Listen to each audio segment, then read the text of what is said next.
Graças e paz, irmãos. Boa noite a todos.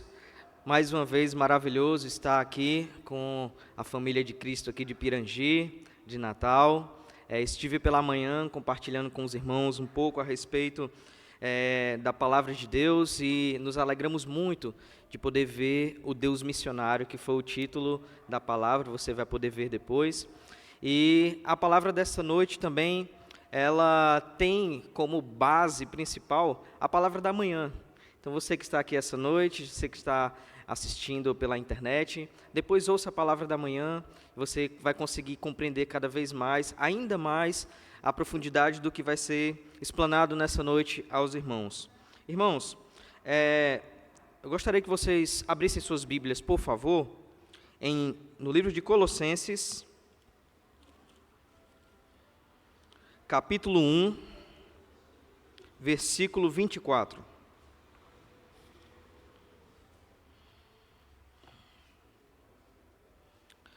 Colossenses, capítulo 1, versículo 24. Amém? Irmãos, aos que não me conhecem, eu não pude ter a oportunidade de conhecê-los, meu nome é Felipe Pinheiro, como o presbítero já falou. Eu sou missionário de uma missão, você pode colocar, de alguns projetos, mas aqui é a família Pinheiro, não sei se você consegue enxergar direitinho. Ali você vai ver Asaf e Rebeca, meu filhinho de 2 anos e meio, e minha filhinha mais nova, que vai fazer 3 meses agora, dia 26 de outubro. Então, estamos na bencinha hoje, pela tarde, minha esposa me ligou por vídeo e eu fiquei vendo ali ela sorrindo e morrendo de saudades, porque eu estou aqui desde quinta-feira, então vocês podem imaginar. E aqui ao lado você vai ver eu, meus filhos e minha esposa, Joana, missionária Joana. Aí no pátio da nossa igreja lá em Fragoso, igreja que nós fazemos parte. Pode passar o slide, por favor? Igreja de Fragoso, ficou meio apagado, mas ela está aqui em cima, desse lado direito, a IPF, Igreja Presbiteriana de Fragoso, é a igreja que nós fazemos parte. Ali, aqui embaixo, é o projeto chamado Oásis da Cidade. Você pode entrar no Instagram, você vai encontrar @Oásis da Cidade. É o projeto de plantação de igreja em qual minha família trabalha há 2 anos e meio em Abreu e Lima, que é onde nós moramos. A cidade com o maior número de cristãos evangélicos do Brasil é a cidade de Abreu e Lima. E nós temos esse projeto, que é um projeto pensado em plantar uma igreja totalmente missional. Uma igreja que, desde o seu princípio e todas as suas disposições, fossem pensando a respeito da missão de Deus e como ser relevante naquela cidade. Como ser relevante na cidade com o maior número de cristãos evangélicos do Brasil. A verdade é que, quando se olha para a cidade de Abreu e Lima, nada incorre a questão de ser a cidade com o maior número de cristãos evangélicos do Brasil. E é uma cidade extremamente apontada a respeito da teologia neopentecostal. Então, você imagina a dificuldade de podermos plantar uma igreja bíblica, uma igreja reformada, uma igreja missional naquela realidade da cidade.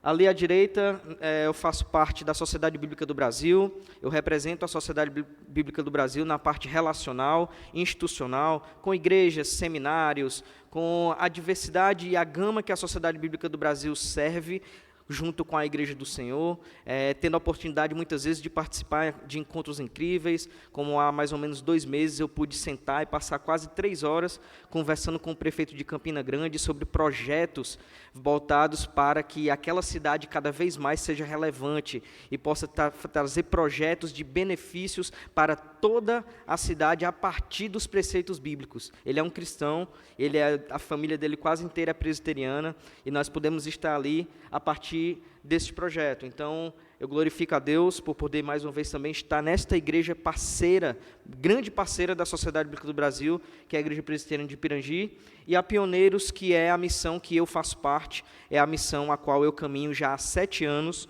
e é a missão a qual a minha família, pretende, juntamente com ela, eles nos auxiliarem juntos para poder chegar num lugar muito específico, que é na Indonésia e na Malásia, no sudeste da Ásia, para trabalhar com povos muçulmanos daquela região.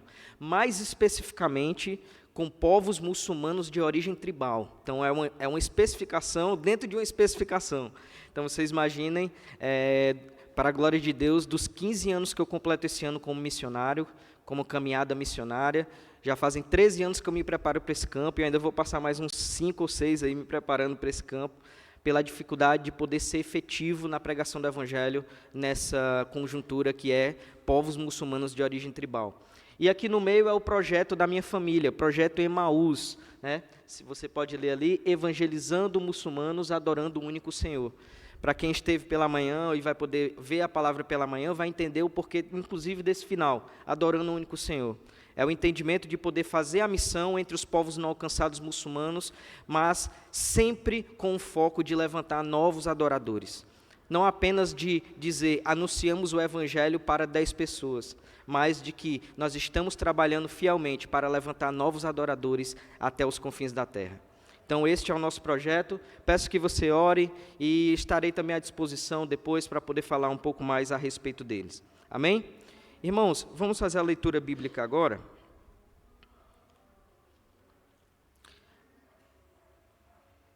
A partir do versículo 24, diz assim a palavra do Senhor: Agora me alegro nos meus sofrimentos por vocês e preencho o que resta das aflições de Cristo na minha carne, a favor do seu corpo, que é a igreja. Essa minha versão é a Nova Almeida atualizada.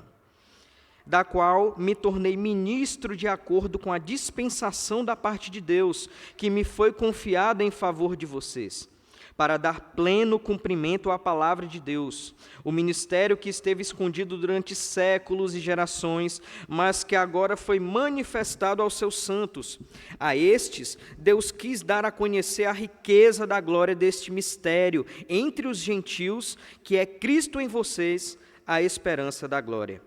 Este Cristo nós anunciamos, advertindo a todos e ensinando a cada um em toda a sabedoria, a fim de que apresentemos cada pessoa perfeita em Cristo. É para esse fim que eu me empenho, esforçando-me o mais possível, segundo o poder de Cristo que opera poderosamente em mim. Amém? Vamos orar? Senhor Deus e Pai, te agradecemos, meu Deus, por esta palavra maravilhosa. Obrigado, Senhor Deus, por nos dar a graça de estarmos aqui na Tua casa como família de Cristo. Obrigado, Senhor Deus, porque Tu um dia acendeu o Teu Evangelho em nossos corações perdidos, Senhor Deus, e nos fez encontrar morada, Senhor Deus, em Tua casa, em Teus atos, em Tua presença, Pai.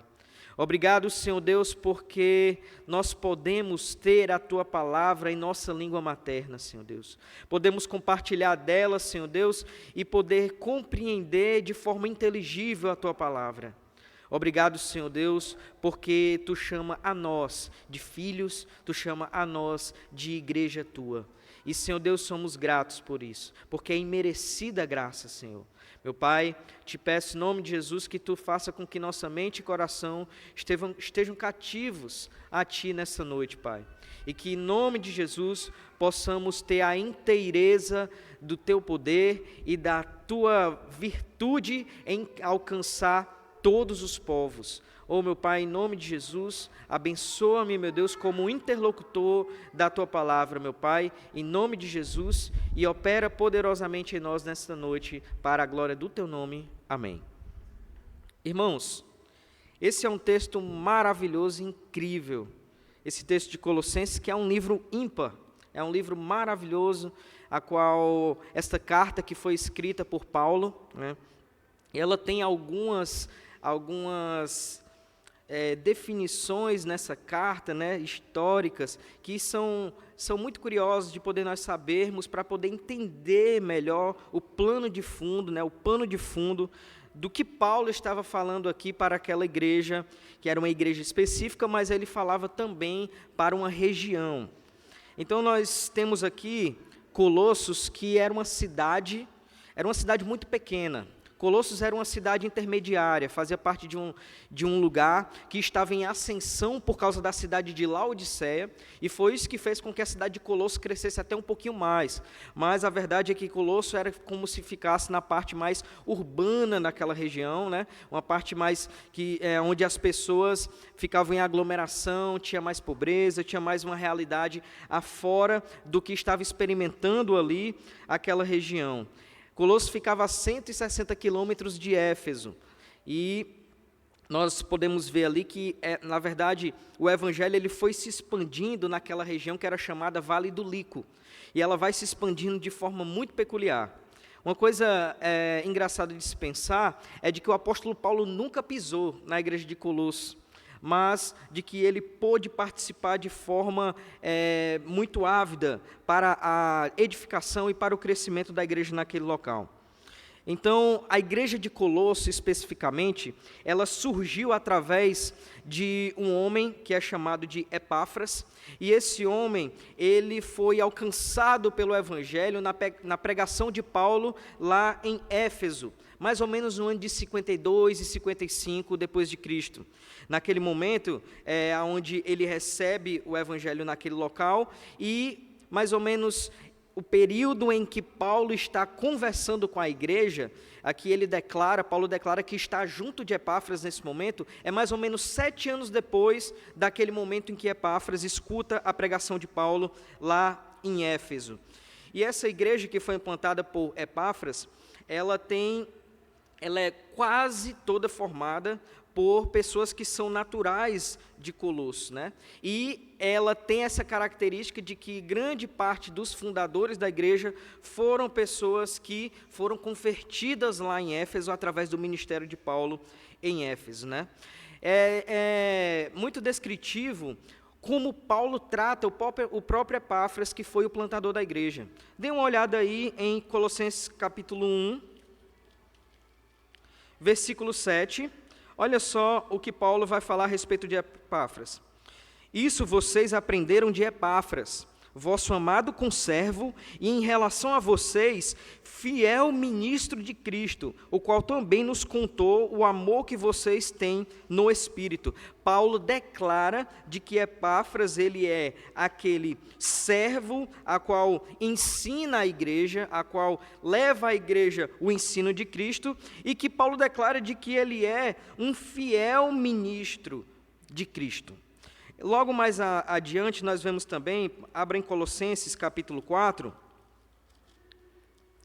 versículos 12 e 13, olha só o que Paulo descreve de Epáfras para aquela igreja de Colosso.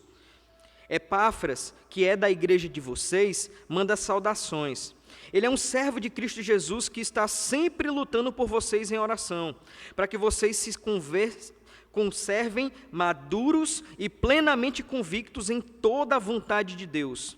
E eu posso testemunhar a respeito de Epáfras, que muito se empenha por vocês, pelos de Laodiceia e pelos de Herápolis, a região que é chamada de Vale do Lico.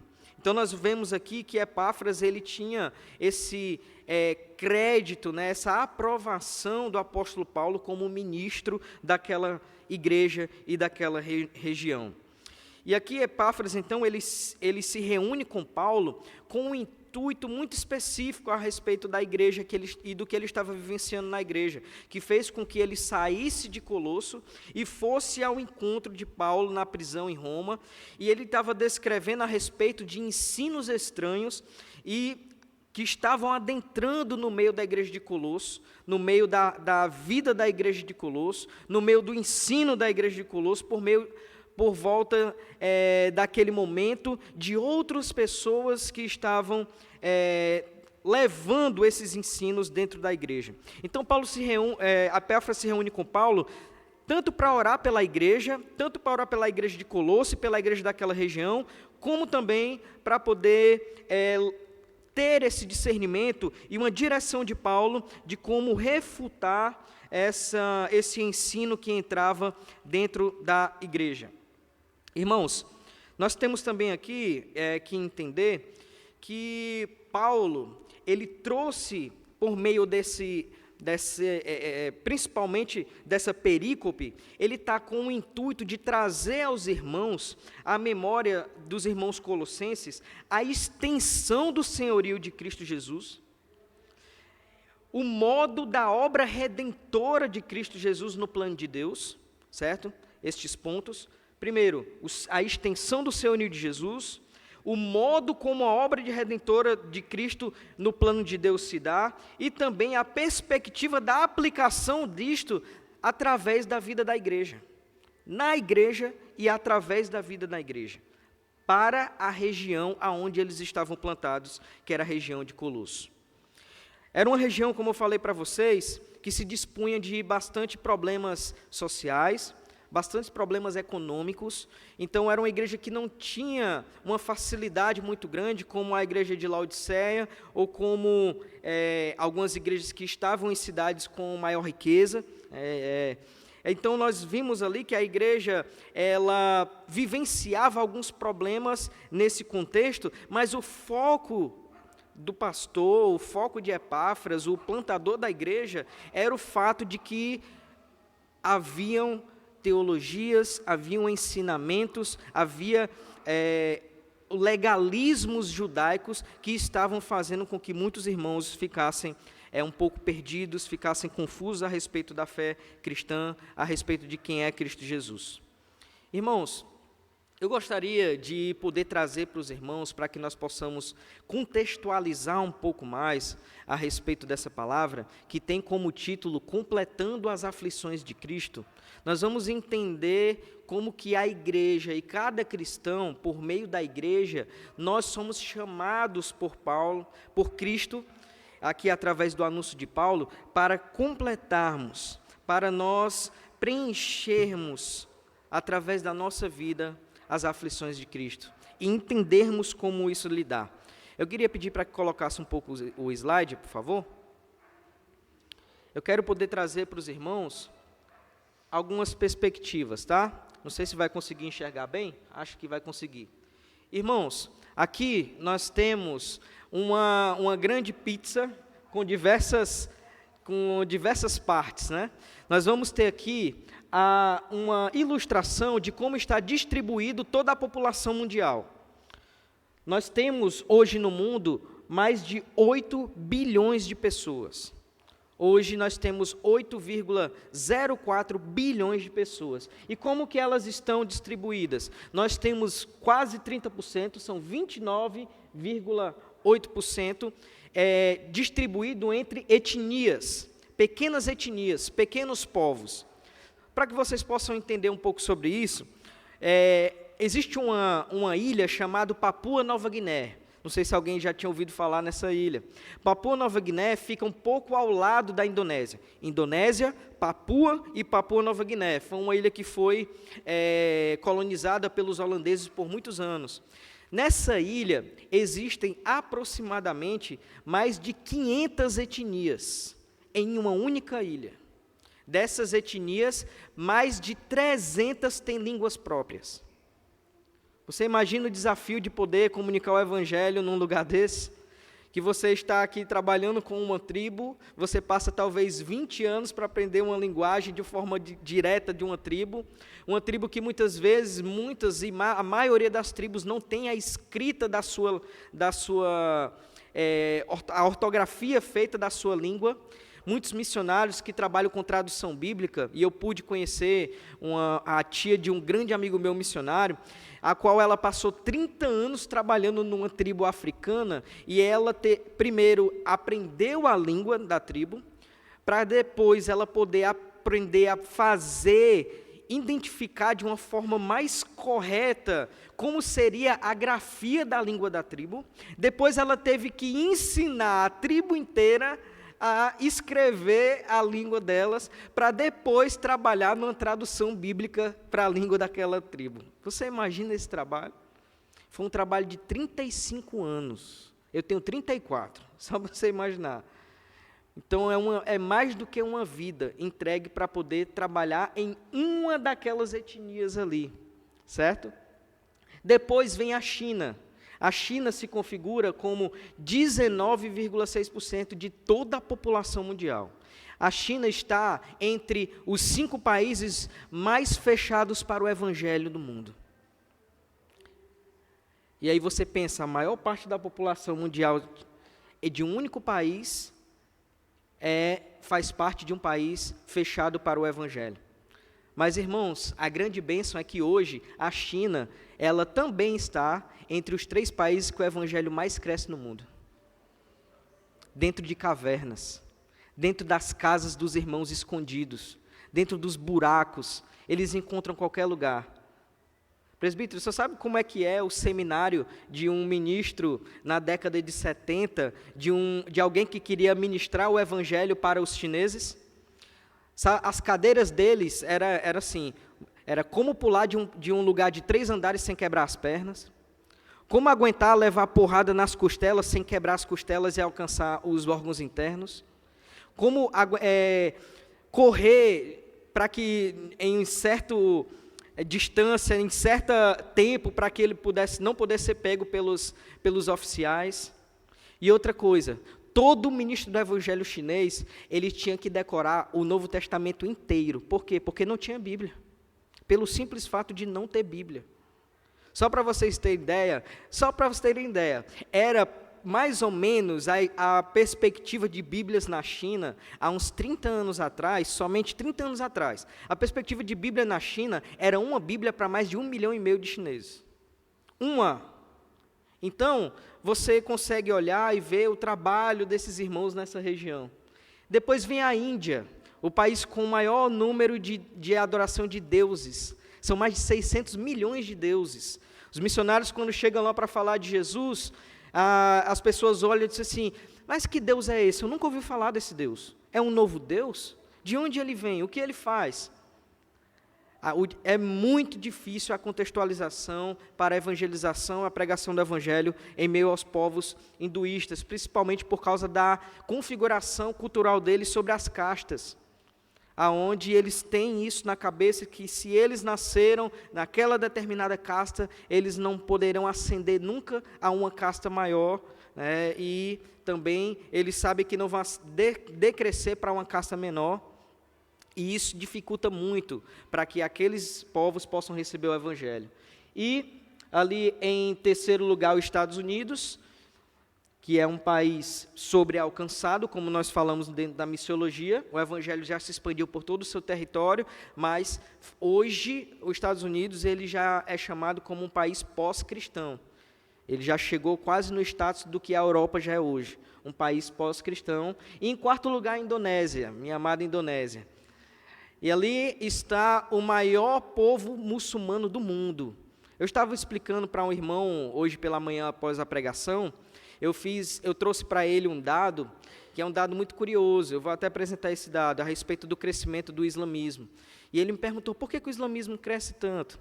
Né? E na Indonésia é curioso pensar de que o investimento islã lá é muito grande, de diversas formas. Eu vou falar um pouco sobre essa questão. Então, irmãos, aí está a parcela, aí chega o Brasil, nosso país, né? O nosso país continental. Você sabia que é mais distante do extremo sul do Brasil ao extremo norte do Brasil, é mais distante do que ir do extremo norte do Brasil ao extremo norte do Canadá? Nosso país é imenso. Nosso país é uma multiplicação de culturas, de pessoas. Se você olhar rapidamente para o seu lado, você vai ver aí o mundo inteiro ao seu redor. Quando eu cheguei para o diretor da missão que eu faço parte, da Pioneers, que trabalha com povos, especificamente com povos não alcançados, ele disse assim, Felipe, você e sua esposa são a cara do povo indonês. Tu sabe o que é isso? Felipe, tu sabe o que é vocês chegarem lá e vocês conseguirem entrar numa comunidade que tem um americano que está há 30 anos querendo entrar e não consegue, só pelo fato de ele ser louro, alto, os olhos azuis, e vocês terem a cara dos indonésios, vocês conseguem entrar. Deus dá essa graça para nós brasileiros. Nós parecemos com o mundo todo. Nós temos a cara do mundo todo. É uma especificidade nossa.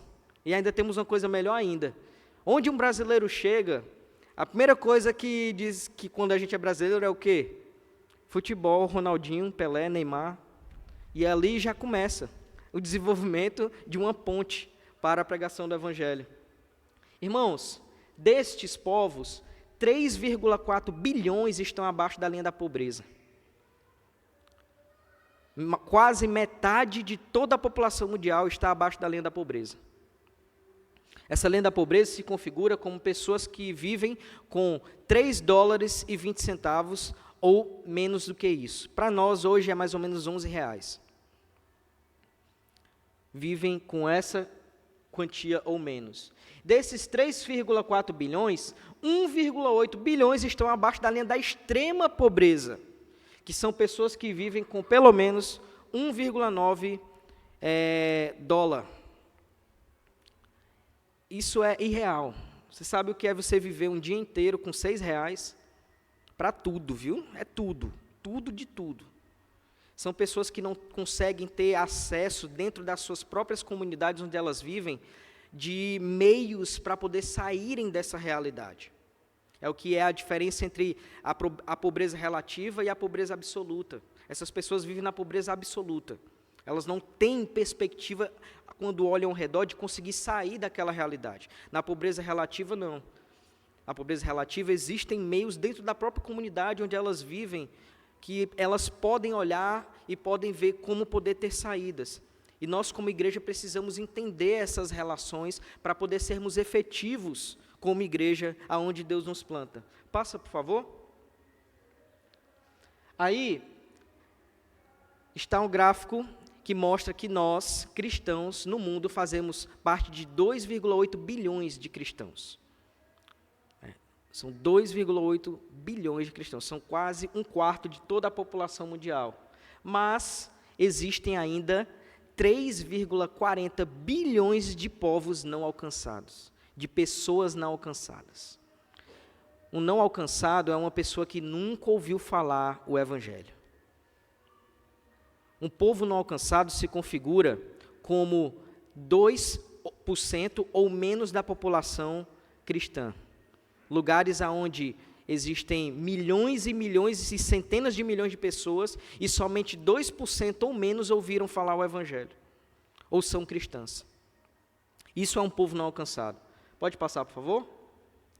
Aqui nós temos um gráfico que mostra as definições do que são, como são configuradas missiologicamente os povos, tá? Nós temos ali os povos alcançados, nós temos os povos parcialmente alcançados, significativamente alcançados, nós temos os evangélicos parcialmente alcançados, 4, e nós temos os evangélicos totalmente alcançados, que é o 5. O Brasil se configura nesse 5º lugar. Ele está dentro da missiologia do que nós chamamos de país sobrealcançado. O que é um país sobrealcançado? É onde o evangelho ele já se estendeu por toda a extensão territorial, mas é um país que, mesmo que ele é sobrealcançado, ele não tem profundidade no evangelho. Eu gosto de falar e trazer uma associação de que o Brasil, ele é como... Sabe quando a gente chega no sertão e vê aquele espelho d'água? Aquela coisa bonita, né? E a gente está no meio do calor, e a primeira coisa que a gente pensa é o quê? Vou tomar um banho nesse espelho d'água. E aí você vai correndo. E aí você entra 10 metros para dentro, a água não passa da canela. É só aquele espelho d'água extenso, bonito, e no final ainda tem lama. Mas o evangelho, ele é um poço, muitas vezes, em determinados lugares. Olha a China é um poço, não tem extensão. Um poço tem no máximo 2 metros de diâmetro, muitas vezes, mas ele é profundo, e ele traz vida aonde ele é plantado para toda uma região. Assim deve ser o evangelho. O Brasil ele é esse espelho d'água, falta-lhe profundidade, e no fundo ainda tem lama. Assim é a realidade do evangelho no nosso país. Pode passar, por favor? A expectativa é que o evangelho se expanda para todos os lugares e deve trazer a atenção de cada um de nós uma coisa. Existe uma perspectiva que é chamada de uma região de janela 1040. É latitude e longitude. Talvez você já tenha ouvido falar isso, que é muito trazida desde 74, do Pacto de Lausanne. A janela 1040 se configura como a região mais não alcançada do mundo pelo Evangelho. Não sei se você consegue enxergar. Lá em cima é bem difícil enxergar, mas vai ali da pontinha da África até a ponta do sul-sudeste da Ásia, pegando parte de cima da Oceania e toda aquela região do sudeste da Ásia, ilhas e diversas ilhas nessa região. A janela 1040 também tem algo muito curioso. Além de ser o lugar mais não alcançado do mundo, é onde se configuram a maioria das pessoas que vivem na linha da pobreza, abaixo da linha da pobreza e abaixo da linha da extrema pobreza. Estão no mesmo lugar, se configuram no mesmo lugar. Pode passar, por favor? Vamos agora especificamente para a nossa realidade, né? Vamos sair da região maior, do Vale do Lico, e vamos pensar em Colossos, vamos pensar no Brasil, vamos pensar onde estamos plantados. Nós, irmãos, nós nos configuramos hoje no Brasil como mais de 200 milhões, são 203 milhões de pessoas hoje no Brasil. Dessas 203 milhões, 65 milhões, ou seja, 31%, quase um terço do país inteiro é cristão. Hoje, juntando com a fé cristã católica, o Brasil é o país mais cristão do mundo. Só para vocês entenderem a proporção do que o Brasil é. E aqui, então, nós olhamos que abaixo da linha da pobreza vivem 62,5 milhões de pessoas no Brasil. São 29,4% da população do Brasil vive abaixo da linha da pobreza. E nós devemos olhar e pensar neste gráfico aqui. Este gráfico mostra a ordem do número de cristãos por estado. Onde é que está o estado de vocês, Rio Grande do Norte? Olha só onde está. Ele está em 22º lugar com o maior número de cristãos no Brasil. O estado que eu moro, Pernambuco, ele está em 16º com o maior número de cristãos. E meu estado, minha terra natal, que é Fortaleza, Ceará, ele está em 24º. Irmãos, prestem atenção numa coisa. Do 20º para baixo, todos estão especificamente em uma região. Onde? No Nordeste. Do 20º estado para baixo, com o menor número de cristãos, estão todos no Nordeste. E também aí está os 2 estados mais pobres do Brasil. Quais são? Maranhão e Piauí. Então nós devemos ter o entendimento a respeito dessa questão, ter esse pano de fundo para que a gente possa olhar de uma forma melhor, de uma forma mais focada a respeito da vivência da igreja. Pode passar, por favor? Dentre estes povos, nós temos 8 povos mais não alcançados do Brasil. Estão em a configuração desses povos. Não por ordem, tá? Mas vocês podem ver aí que tem indígenas, nós temos também os... não estou conseguindo ver daqui. Os ribeirinhos, os quilombolas, os ciganos, nós temos os sertanejos, nós temos os imigrantes, os mais pobres dos mais pobres e os mais ricos dos mais ricos. Aqui se configuram as 8 povos mais não alcançados do Brasil. Dentre eles, irmãos, nós temos, entre os povos indígenas, são mais de 120 etnias não alcançadas. Etnias, eu não estou dizendo pessoas, etnias não alcançadas. Muito obrigado. Você vai conseguir colocar mais para baixo? Pronto, isso. 121 etnias sem um acesso direto ao Evangelho. Não são pessoas, gente, são etnias indígenas que o Evangelho não consegue chegar lá. A Sociedade Bíblica do Brasil tem um projeto chamado Luz na Amazônia, é um barco que vai subindo ali os rios, os canais, levando a palavra de Deus para os ribeirinhos e para os indígenas. Mas mesmo assim, olha o quanto de etnia ainda não é alcançada. E entendam, a segunda maior população indígena do Brasil está aqui no Nordeste. Pernambuco, Paraíba, Rio Grande do Norte, Ceará, Piauí, Maranhão. Maranhão é muito mais quilombola, mas também indígena. Nós temos ali os ribeirinhos, são 10 mil comunidades, sem a presença de uma igreja. Você consegue, eu estava perguntando isso, eu estava dando um curso aqui esses dias, e eu perguntei assim, você consegue imaginar, pegar a sua Bíblia, sair de casa para ir para a igreja, e você passar 1 hora sem encontrar uma igreja? Na nossa realidade é impensável. Na minha realidade de Abreu Lima, é impensável, você encontra uma igreja em cima da outra. Mas você não encontrar, não existe isso. Mas os ribeirinhos têm isso. São 10 mil. Nós temos aqui 600 comunidades quilombolas de povos não alcançados. Eu pude vivenciar missões entre povos quilombolas, ali na região entre Pernambuco e Ceará. E é uma realidade que não dá para compreender de uma forma natural. Mesmo que eu conte aqui para vocês, não dá, tem que vivenciar. Tem que chegar lá e entender o que é a realidade de algumas casas que fecham as portas para os cristãos evangélicos, porque os padres passavam antes dizendo o seguinte, eles invocam demônios, então não recebam eles em casa. Então até hoje existe uma luta para poder entrar na casa dos quilombolas, porque eles têm isso, de que essa mística de que os cristãos evangélicos invocam demônios. Nós temos ciganos, são 700 mil sem o evangelho. Só para vocês terem uma ideia, a população cigana inteira, você só encontra 14 missionários focados para poder alcançar essa população. E cigano tem em todo lugar. Chega no centro de Natal, vai ter. No centro do Recife, vai ter. No centro, vai ter. Ciganos estão ali presentes, mas eles não são vistos. Eles não são vistos. Sertanejos são 6 mil assentamentos sem o evangelho. 6 mil assentamentos. Eu tive o prazer de trabalhar plantando uma base missionária no sertão do Ceará, num lugar chamado Choró-Limão, e eu pude ver como é a disposição de plantar a igreja entre os povos sertanejos.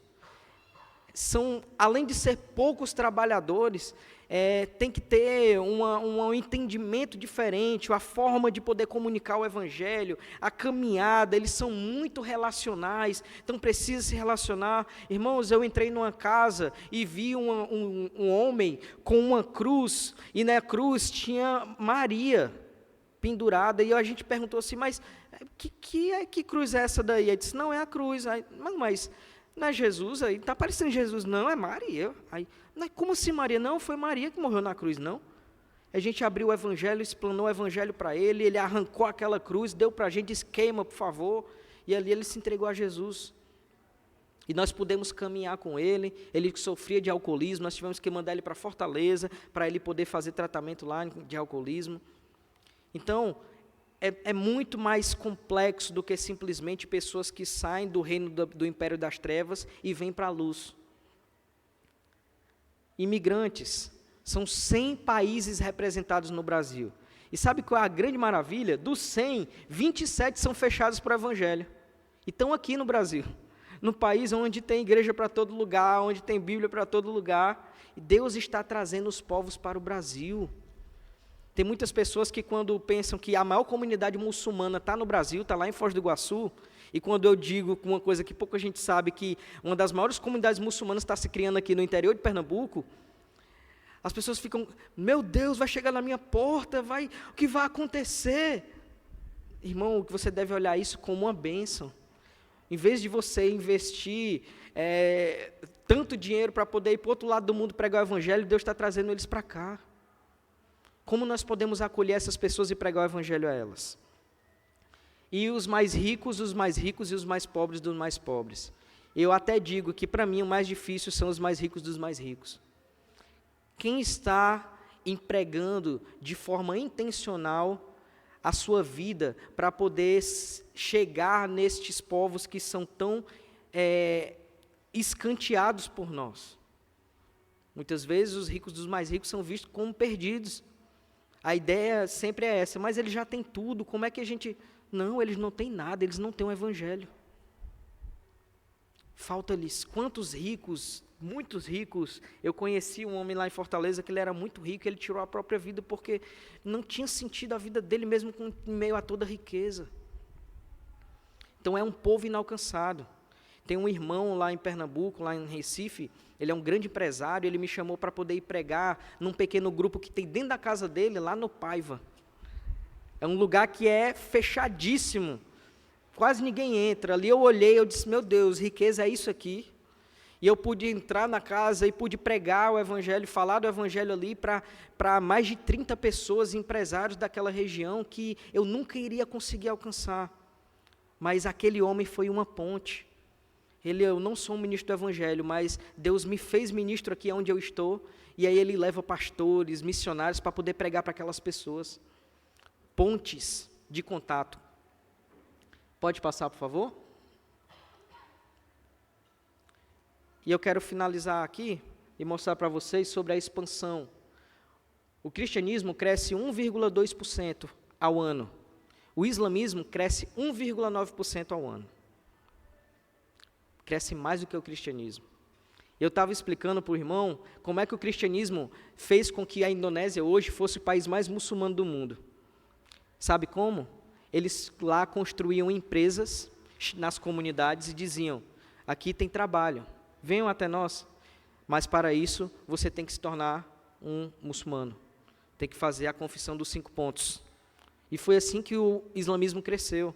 Eu estava explicando para eles de que um dos 5 pontos do islamismo precisa fazer um dízimo, mas o dízimo deles é anual, eles dizimam dos recursos anuais. E esse dízimo anual que eles fazem é todo deste valor inteiro. Aí você pensa aí, os sheiks que são muçulmanos, os ricos da Arábia que são muçulmanos, daquela região, todos os valores que eles dão e devolvem como dízimo, destes valores, 90% é empregado em missões muçulmanas. Sabe qual é a realidade do evangelicalismo brasileiro? Por ano, o dentro do Brasil, cada cristão oferta entre 4 e 5 reais. 4 e 5 reais. Então, isso configura também o porquê que o cristianismo cresce 1,2% e o islamismo cresce 1,9%, mais do que o cristianismo. E aqui mostra que o cristianismo está crescendo nas cidades, e sempre cresceu nas cidades, porque hoje, ainda, grande parte do mundo se configura, são 55% do mundo inteiro, se configuram nas cidades. Então, há uma intencionalidade de poder olhar para essa realidade e como poder sermos efetivos. Pode, por favor, tirar o slide? Vamos pensar nisso, irmãos, trazendo esse pano de fundo e olhar aqui no texto o que é que Paulo, ensinando para aquela igreja, ele traz de aplicações e de ensinamentos. No versículo 24, nós podemos ver, Paulo fala sobre, agora eu me alegro nos meus sofrimentos por vocês e preencho o que resta das aflições de Cristo na minha carne a favor do seu corpo, que é a igreja. Irmãos, Paulo vai citar em diversas das suas cartas a respeito do sofrimento e da vida cristã. Nós temos aí, se você quiser anotar, 1 Tessalonicenses 3, do versículo 2 ao 4. Nós temos 2 Coríntios 4, do versículo 7 ao 12. Nós temos 2 Coríntios 7, capítulo 7, versículo 4. Nós temos 2 Timóteo, capítulo 1, versículo 8. Nós temos Efésios, capítulo 4, versículo 12. Tudo isso Paulo vai falando a respeito da vida de sofrimento. O que foi a vida de sofrimento de Paulo? Recebeu 4 sentenças de chibatadas, menos uma. Teve que sair quase como morto dentro de um cesto ali. Depois as pessoas só não foi morto porque pensavam que já tinha terminado de matar, apedrejado. Por várias vezes teve que, inclusive pela igreja, ser quase empurrado, vá embora daqui porque vão te matar. Em determinado momento dizia um irmão chega e profetiza mostrando que Paulo, é assim que vai acontecer, você vai preso. E Paulo diz, Tudo bem, porque o Espírito Santo já tem me revelado que esse é o meu caminho. O caminho do sofrimento, ele é totalmente paralelo, ele caminha em conjunto com a vida cristã. Mas não é um sofrimento que é por si, não é um niilismo. Não é um sofrimento que tem um fim naquilo, naquela realidade, mas o sofrimento que traz algo maior. Lá em Atos, capítulo 9, versículo 4 e 5, nós vamos ver justamente quando Paulo tem um encontro com Cristo. E o que é que Jesus diz para Paulo naquele encontro? Jesus diz o seguinte: Paulo, Paulo, por que me persegues? Mas Paulo perseguia quem? A igreja. Mas Jesus diz o quê? Que ele persegue quem? Ele. Nós temos que entender que existe uma identificação e unidade no compartilhamento das aflições. Nós nos identificamos e nós nos unimos com Cristo nessa realidade. Mas nós suportamos as aflições pela igreja porque Cristo é quem suporta por nós. Hebreus capítulo 12, é isso que ele mostra. Porque antes, olha os sacrifícios que eram feitos, não era isso que Deus queria. Mas eu venho e cumpro em mim mesmo, quando eu me entrego e digo, eu sou o sacrifício. É isso que o autor de Hebreus diz a respeito de Cristo. É nele, é por ele que nós suportamos todas as aflições. É na pessoa de Cristo Jesus. Por meio do sofrimento da igreja, Cristo, ele continua vívido. Ele continua vívido. No versículo 25, nós temos então Paulo dizendo, da qual me tornei ministro de acordo com a dispensação da parte de Deus, que foi confiada em favor de vocês para dar pleno cumprimento à palavra de Deus. Irmãos, vocês podem abrir rapidinho em 1 Coríntios capítulo 4, versículo 1. 1 Coríntios capítulo 4, versículo 1. Olha o que diz aí Paulo para a igreja de Corinto.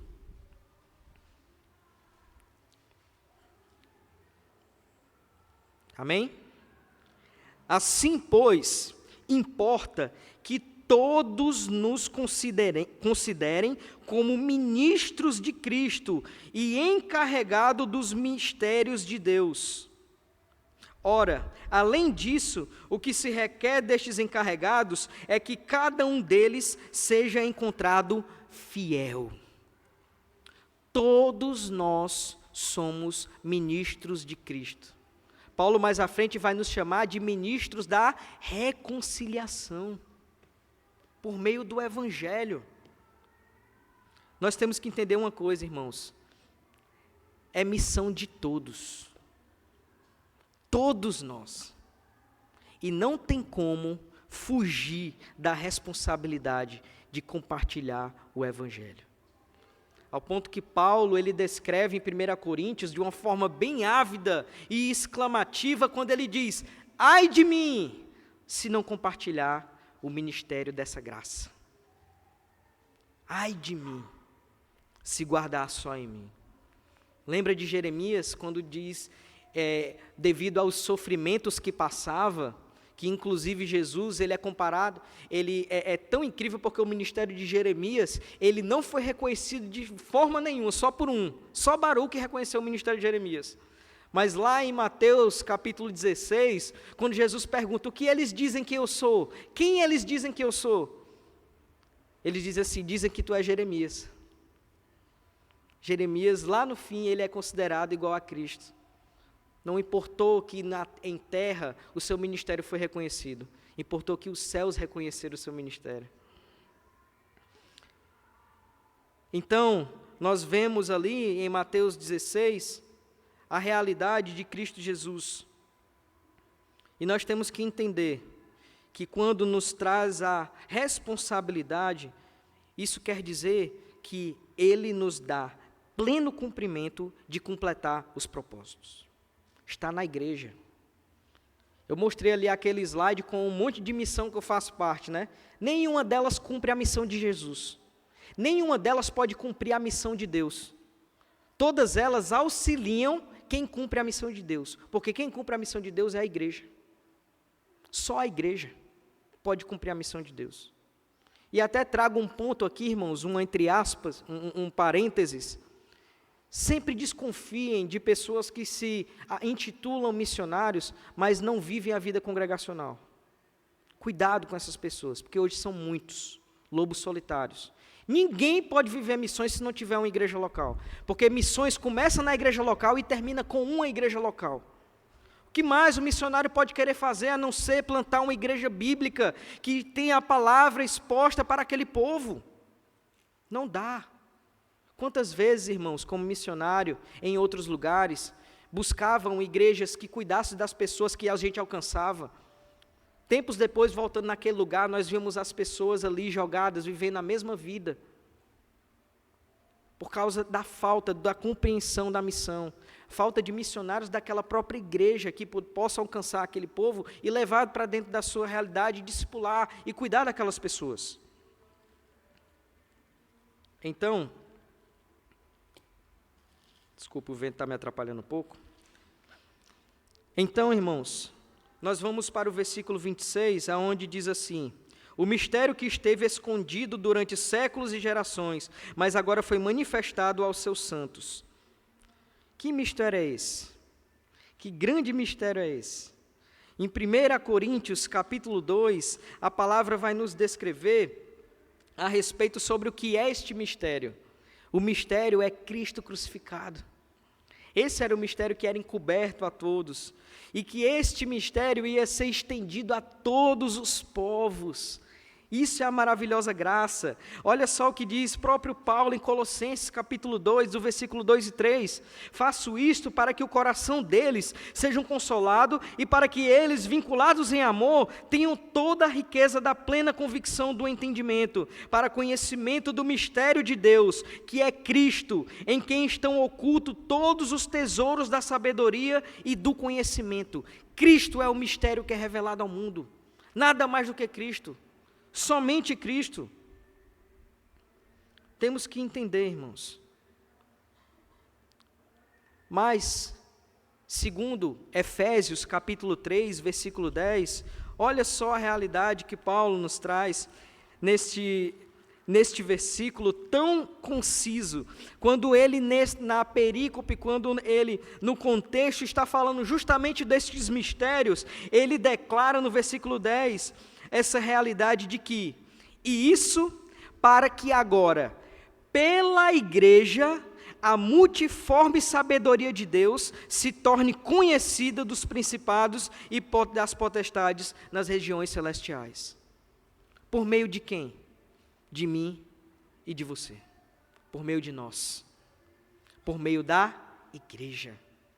A igreja é a revelação de Deus para as pessoas. Tem um livro incrível do Mark Dever que é A Igreja é o Evangelho Invisível, onde ele diz justamente isso.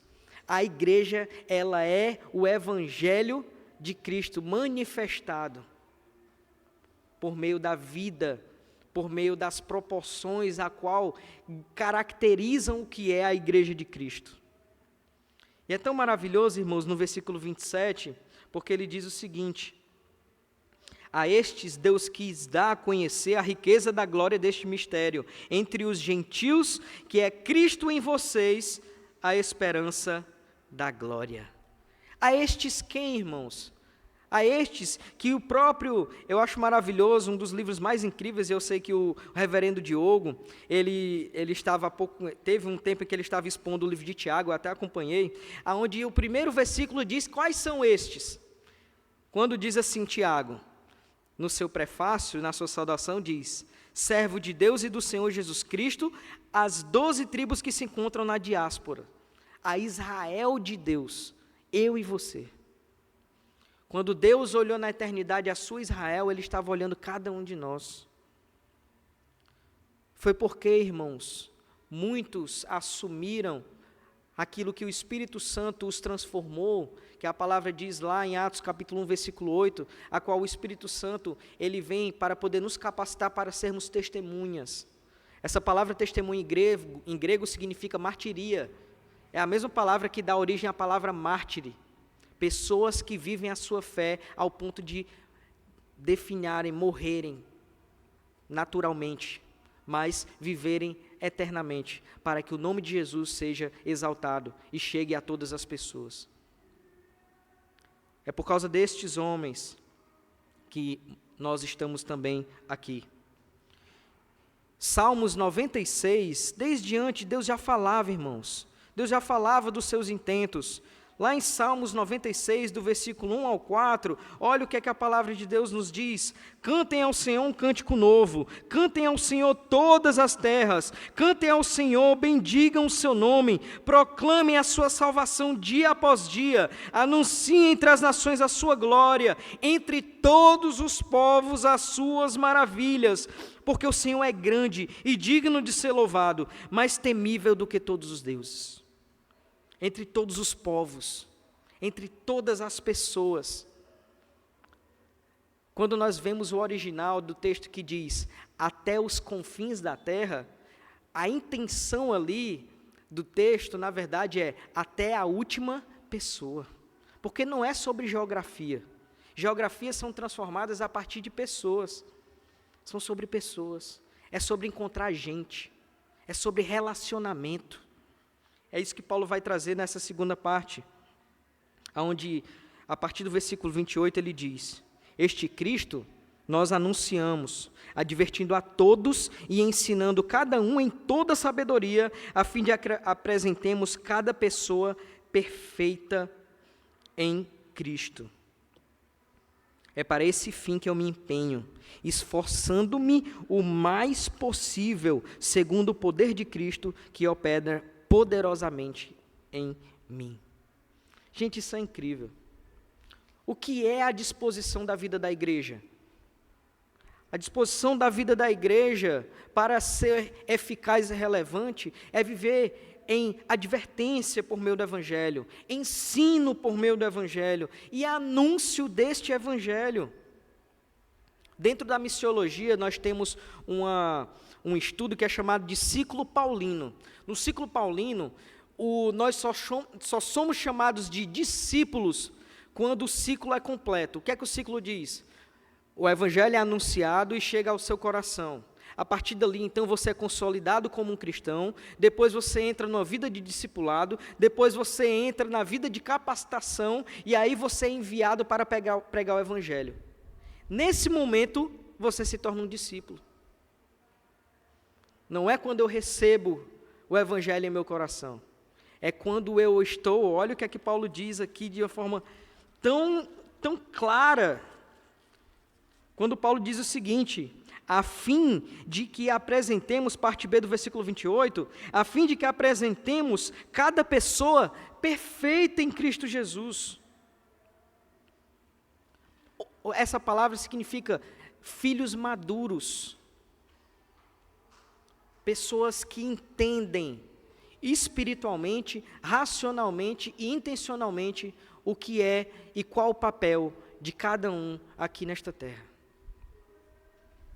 Eu quero finalizar com os irmãos com algumas poucas aplicações que diz o seguinte: o que resta das aflições de Cristo não quer dizer que havia falta no sacrifício perfeito de Cristo Jesus, mas refere-se ao custo de aplicar o valor de Cristo ao mundo. Quando Paulo declara e diz, completando em meu corpo as aflições de Cristo, é isso que ele está declarando. Não é que esta cruz falta ou faltou algo e precisa ser completa. Não, irmãos. Mas é que quando a igreja vive a vida de Cristo, ela vai passar pelas aflições e sofrimentos. E quando a igreja vive isso, ela significa Cristo ao mundo. Ela revela Cristo ao mundo. No sofrimento da igreja, Cristo é revelado. Leia o livro dos mártires. Veja os testemunhos diversos de quando homens eram queimados por causa da pregação do Evangelho, e naquele momento que ele estava sendo queimado, pessoas se entregavam a Jesus naquele momento, ao ponto de que muitas vezes, estas pessoas, naquele mesmo momento, eles diziam, eu quero esse Cristo também, que leva um homem a ir passivamente como um cordeiro, morto, queimado por causa da sua fé, e eles eram queimados junto com aqueles homens. Eu falava mais cedo com o irmão a respeito dessa questão do crescimento do islamismo, e eu dizia para ele, o que nos custa o evangelho? Eu fiz uma pergunta que talvez muitos não saibam. Eu nunca fiz Enem na minha vida, mas antigamente, quando iniciou o Enem, ele acontecia 2 dias. Quais eram os dias? Sábado e domingo. Não era isso? Hoje o Enem acontece em que dias? Domingo e depois no outro domingo. Por quê? Pouca gente sabe. Por causa dos adventistas. Eles foram lutar pelo que eles acreditavam que era o dia do Senhor deles, que eles não podiam deixar, nem que fosse para fazer a prova que iria mudar o futuro deles. Lutaram e conseguiram. E nós, por qualquer coisa, nós abrimos mão do dia do Senhor. Irmãos, isso é terrível. Observar e olhar no campo o tanto de missionário que no dia do Senhor é o dia do descanso dos afazeres e não do descanso no Senhor com a igreja, com o corpo de Cristo. Isso me levou até a escrever o livro que eu estou escrevendo, a importância do dia do Senhor. Nós, irmãos, nós ainda fazemos com que as verdades que regem a vida cristã sejam ainda muito líquidas, muito, pode se trocar por qualquer forma, qualquer jeito, qualquer sensação. Nós temos que entender isso. Nós temos que entender que o enviado, que é Cristo, ele torna-se aquele que envia para serem mensageiros e representantes. Cristo, que foi enviado por Deus, ele então passa a ser aquele que envia a sua igreja, eu e você, para sermos mensageiros e representantes deste evangelho. O Pai enviou Jesus, Jesus enviou o Espírito, os discípulos e a equipe são equipados com o Espírito Santo para poder cumprir a grande comissão. A grande comissão, a atribuição e a mensagem, elas são dadas por quem envia. É Jesus quem dá a missão, a mensagem, as atribuições, e aí ele envia cada um de nós com isso. Ou seja, não se origina em nós. Por vontade própria, irmãos, nenhum de nós, quem de nós naturalmente ia querer estar 3 horas da manhã numa zona de prostituição, pregando o evangelho? Não é natural. Não é uma coisa que tipo assim, que massa, eu estou aqui 3 horas da manhã na beira-mar de Fortaleza, levando o evangelho dentro das boates para meninas e travestis em condições de prostituição. Mas sabe o que é maravilhoso, irmãos? É uma menina que se entregou a Jesus ali com 17 anos. 2 semanas depois, ela descobriu que estava grávida. E nós tivemos que correr, conseguir uma família que pegou aquela menina, cuidou dela, enquanto ela estava grávida, e quando ela teve o filho, passou mais 6 meses morando com essa família. E aquela menina de 17 anos, que já tinha um filho, e que estava grávida, se prostituindo, hoje é ministra de louvor numa igreja, é uma microempresária, casada, é um testemunho vivo. Vale a pena sofrer pelo nome de Jesus. Igrejas vivas que pregam o evangelho são a esperança das cidades, irmãos. E desenvolver tais igrejas é a chave para as missões urbanas, cuja missão é comunicar o evangelho pela sua presença, atividade e serem faróis e arautos de Deus onde estão plantadas. A nossa resposta não deve depender da nossa preferência ou não por viver essa missão. A pergunta é: quando iremos? Para onde iremos? E para onde será necessário que estejamos? Essa é que deve ser a pergunta. Não é se. Missões não é cumprir necessidades. Missões é viver um propósito. Porque necessidade tem dentro da nossa casa. Mas se Deus colocou um propósito no seu coração, se entregue a viver essa verdade. E eu finalizo dizendo aos irmãos algo. Nós falamos muito a respeito do amor, né? O amor é o amor, tem que amar, amém. Mas a gente tem que entender que o amor, ele confirma o discipulado. O amor, ele confirma que nós somos discípulos de Cristo. Mas o que faz com que a divindade de Cristo seja revelada ao mundo é a unidade. João 17, é quando forem um. Aí eles olharão e verão que eu sou um com o Pai e que vocês são um comigo. Então o amor pelo próximo, ele vai revelar para aquela pessoa que você é um verdadeiro discípulo de Cristo. Mas é só na unidade, é só a igreja do Senhor que poderá revelar a divindade de Cristo a todos os povos. Que Deus os abençoe, em nome de Jesus. Obrigado mais uma vez por estarem ouvindo essa mensagem. E agradeço muito ao reverendo Diogo, a confiança do púlpito e a toda a igreja de poder me receber aqui de uma forma tão maravilhosa. Obrigado.